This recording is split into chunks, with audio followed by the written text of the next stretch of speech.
السلام علیکم ورحمۃ اللہ وبرکاتہ۔ محترم اجمیر اجاز کے ناظرین، آج ہم ایک تاریخی واقعہ لے کر آپ کے سامنے حاضر آئے ہیں۔ ہو سکے تو اسے لائک، شیئر اور سبسکرائب ضرور کیجیے گا۔ یہ بات سلیم جہانگیر مغل بادشاہ کے دور حکومت کی ہے کہ اس کی ایک چہیتی اور مانیتی اور منہ چڑی رانی تھی جس کا نام نور جہاں تھا۔ وہ شیعہ خیالات کی عورت تھی۔ اس نے چاہا کہ ہندوستان میں بھی شیعہ خیالات اور شیعہ مذہب کو پھیلایا جائے، تو اس نے ایرانی حکومت کو ایک خط لکھا کہ وہاں سے ایک شیعہ عالم، زبردست شیعہ عالم کو بھیجا جائے جو یہاں آ کر ہندوستان آ کر شیعہ مذہب کو اور شیعہ خیالات کو پھیلائے۔ لیکن وہ سیدھا راجدھانی آگرہ آنے کے بجائے لاہور ہو کر آئے کہ وہاں صوفی حضرات بہت زیادہ ہیں اور صوفی حضرات سے مناظرہ کرے اور ان سے آسانی سے ہرا دے گا۔ وہ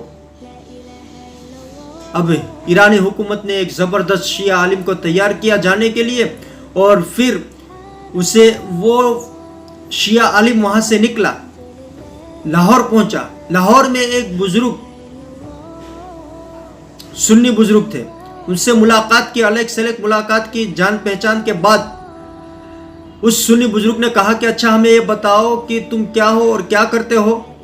اس نے کہا کہ میں ایک شیعہ عالم ہوں اور شان اہل بیت بیان کرتا ہوں۔ کہا کہ اچھا ہم بھی سنی حضرات اہل بیت سے محبت کرتے ہیں، ہمیں بھی اہل بیت کی شان بیان کرو۔ تو اس نے کہا کہ حضرت امام حسین رضی اللہ تعالی عنہ کی یہ شان ہے کہ ان کے مزار کے 40 میل کے اندر،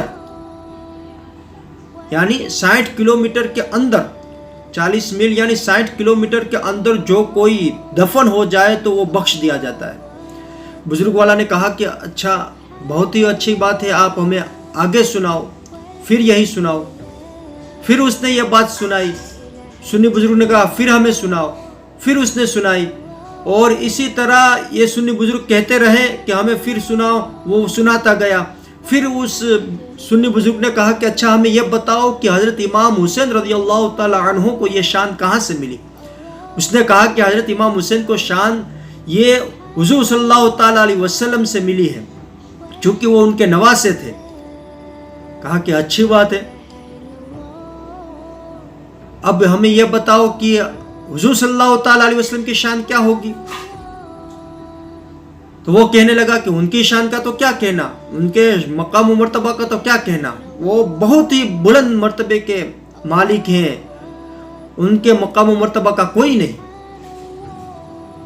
پھر اس سنی بزرگ نے کہا کہ اچھا ہمیں یہ بتاؤ کہ جو حضور صلی اللہ تعالی علیہ وسلم کے قریب میں سوئے ہوئے ہیں، جنت البقیع میں جو صحابہ مدفون ہیں، اس کے بارے میں تمہارا کیا کہنا۔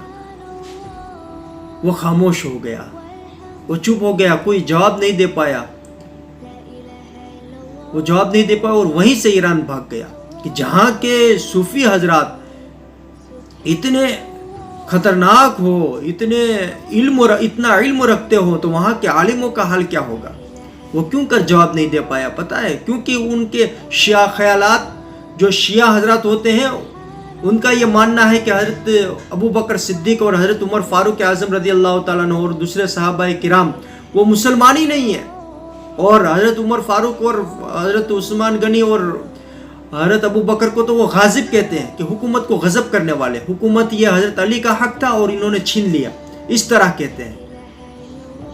تو وہ اگر کہتا کہ وہ بھی بخشے ہوئے ہیں تو وہ پھنس جاتا، اور یہ کہتا کہ وہ بخشے نہیں ہیں، وہ کافر ہے، تو بھی پھنس جاتا، اس لیے وہ وہاں سے بھاگ گیا۔ اللہ تبارک و تعالی ہمیں سنی عقائد پر موت عطا فرمائے، اور شیعہ خیالات سے اور شیعہ مذہب سے اور شیعہ لوگوں سے ہمیں دور رہنے کی نیک توفیق عطا فرمائے۔